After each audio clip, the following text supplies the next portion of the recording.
America East fans, I'm Dani Klupenger, and I am pleased to be joined with Tom Garrick, the head women's basketball coach at UMass Lowell. And Coach, thanks so much for joining me. I appreciate you taking time out of your busy schedule, but it's been a pretty successful schedule so far for you. You guys are the only team in America East with 6 conference wins already. What is leading to that success so early on? Luck. Thanks for having me, first of all, and putting a spotlight on America East women's basketball. It really helps our platform going forward. But I would have to say we've been fortunate to get in games, probably more games than anyone else. I think our administration and our school has put us in a position safety-wise where we're in a quasi-bubble anyway. Our general student population isn't on campus. It wasn't on campus for the first semester.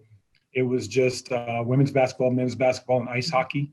And we were kept in a dormitory by ourselves. So we followed all of our testing protocols. So we've been sequestered a little bit. And I think that's given us the best opportunity to actually play games. And then I get our kids, to tell you the truth. This has not been easy for them. And I think that that gets missed in the mix a lot about the mental aspect of what we've asked these young people to do and what they're trying to embark upon. They love to play basketball, right? So they're going to go do that no matter what, no matter how it looks or who is asking them. So we've taken that for granted that our kids, my kids, have been on campus since around August by themselves. We didn't let them go home for Thanksgiving. We didn't let them go home for Christmas, and we said it was for their benefit, and it has been. But that's not an easy ask. So the 6-2 start is the least of what I'm proud of my team about. Is that they've been mentally tough. They've stood the course. They've done what they've been asked to do, and they've not complained about it. We've tried to make it as digestible as we possibly could. I think my staff has been amazing and awesome, keeping the young people engaged, trying to keep them mentally in tune with what's going on. You add into that the social unrest that's going on in our country, and that has been going on since the summer, and it's just different forms now. And 6-2 is just a record. It really is. I'm happy about it. And I think our kids are standing firm. So I guess that I can say that we're just where we're supposed to be right now. We've been fortunate. It is a different format. You're playing teams back to back. And so because you are on a 4-game win streak, that means you've swept your last 2 opponents.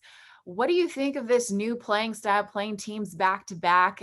How challenging has that been, this new format? It's been challenging in trying to find a cadence that works for our team. Like you said, we swept the last 2 weekends, but prior to that, we had split our first 2 weekends, and we had won the first game and lost the second game. So I thought we weren't doing a good job of balancing those back-to-back games, but we tweaked some things. We tried to change a little bit of our cadence, and it seems to have worked this last couple of weekends. And I'm really not trying to be as humble as it might be sounding that I'm trying to be. Like, I'm as cocky as the next guy, right? But I also know that coaches think that we have more impact than we actually do with the X's and O's part. I want to have an impact overall. And that's why I know that these parents have entrusted me, and they put their faith in me when I went into their homes and said that I would take care of their child. So that's the biggest part to my staff and me, is taking care of the whole person. And if we can win some games because that's what we're here to do while we're doing it, that's great. This is unprecedented this season. It's unparalleled. It's not like any we've ever seen before. So no one knows what they're doing, right? Everyone's throwing stuff against the wall and trying to see if it sticks. And that's all that we are doing. And I'm not above saying that. We're trying new things every day to see what works for our team. The team that has been stuck in Lowell since August, has been housed in Lowell since August. and has not been able to go home for two impactful, important holidays in the lexicon of our country and the social unrest. So we're pushing buttons and moving pieces every day. And to our kids' credit, they allow us to try to work with them and help them work through things. So these weekends, I love the back-to-back weekends. I'm not in the majority, I know. Playing the same team back-to-back is a little challenging. Yeah. But I like the idea that, yep, weekend, no school, we get it in, we get it done, and now these kids can come back and practice and study all week and prepare to play on the weekends. I kind of dig it. I really do. It's not going to stay that way, I know. Right. But it does work for you, and it's nice to hear a positive compliment to that new format for sure.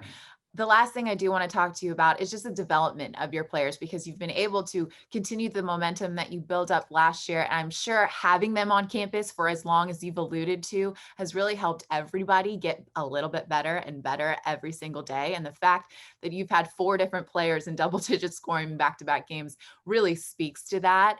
How have you been able to keep everybody involved, and how helpful is it for you as a coach and a coaching staff to know that at any given night, someone could come up and step up for your team and have a really balanced scoring attack?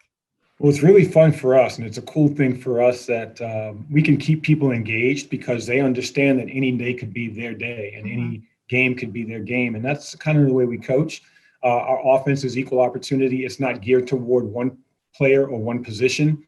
What you see is kind of how we disseminate our offense and our information to our kids. Like, okay, here's the play. There's 6 options.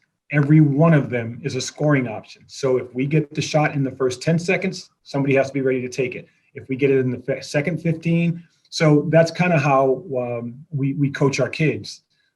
We're not trying to be a run and gun team. By no means are we that.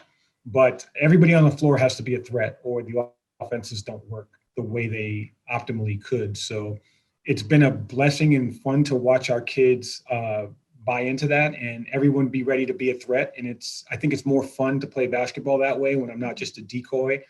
Now, obviously, it's up to the kids to be skillful and enough to implement that style, and they are, and they have been, and we work with them every day on those particular things. So each part of our practice every day is geared towards individual development. And I think kids like that. I would like it. I liked it as a player. So each part of each practice is just driven to Jelena getting better at what Jelena needs to get better at. Shamaija getting better at what Shamaija needs to get better at, because when each individual gets better, it makes the collective that much stronger. So that's the approach we take, and the kids have really, really bought into it.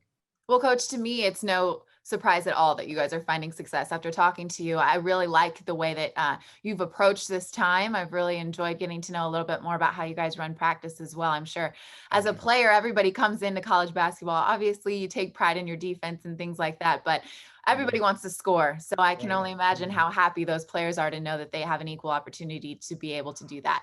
Well, best of luck moving forward. I really appreciate you chatting with me. I'm excited to watch your team continue to get rolling and then hopefully get a well-deserved break once the season concludes. Fingers crossed everything keeps going the way it's going. Thank you so much for having me.